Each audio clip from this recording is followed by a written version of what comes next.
ഭർത്താവ് ഭക്ഷണം കഴിക്കുന്നിടത്ത് തന്നെ നിൽക്കുന്നുണ്ട്. ഞങ്ങൾ എന്തിനാന്നറിയാം, അടിച്ച് തിന്നിട്ട് ആംബുലൻസിന്റെ ഓൺ അടിക്കുന്ന ഒരു വേറെ അറിയുന്നതിന് പകരം തിന്നിട്ട് ഒരു അഭിപ്രായം പറയൂ സാറേ എന്നതിന്റെ അർത്ഥം.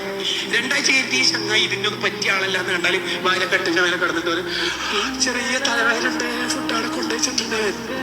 കാരണം ഇതിനോട് പറഞ്ഞിട്ട് കാര്യമില്ല എന്നുള്ള അർത്ഥത്തിലാണ്. നമ്മ അച്ചാറ് കൂട്ടിയാൽ തന്നെ പറയരുത് അച്ചാറല്ലേ ഭയങ്കര എരിവാന്നല്ല, ഓളെ മനസ്സിൽ എരിവേ ഉണ്ടാവും. അച്ചാർ നല്ല എന്നുള്ള വാക്കുണ്ടാവില്ല. ഏറ്റവും കൂടുതൽ ഭാര്യയുടെ സ്നേഹം കിട്ടുന്ന രണ്ടാമത്തെ കാര്യം, ഭാര്യ ധരിച്ചിരിക്കുന്ന വസ്ത്രത്തിനെ കുറിച്ച് നല്ല അഭിപ്രായം പറയണം.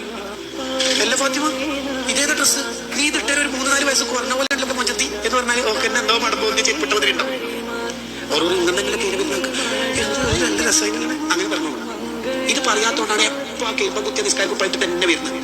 പറയോ നമ്മൾ ഇല്ല പറയൂല, കയറി പോയ പാടന്നെ എന്താ ഉണ്ടെങ്കിലേ എന്നാ ചോദിക്കും. അങ്ങനെ പകരം അവരെ ഒന്ന് പരിഹരിക്കണം.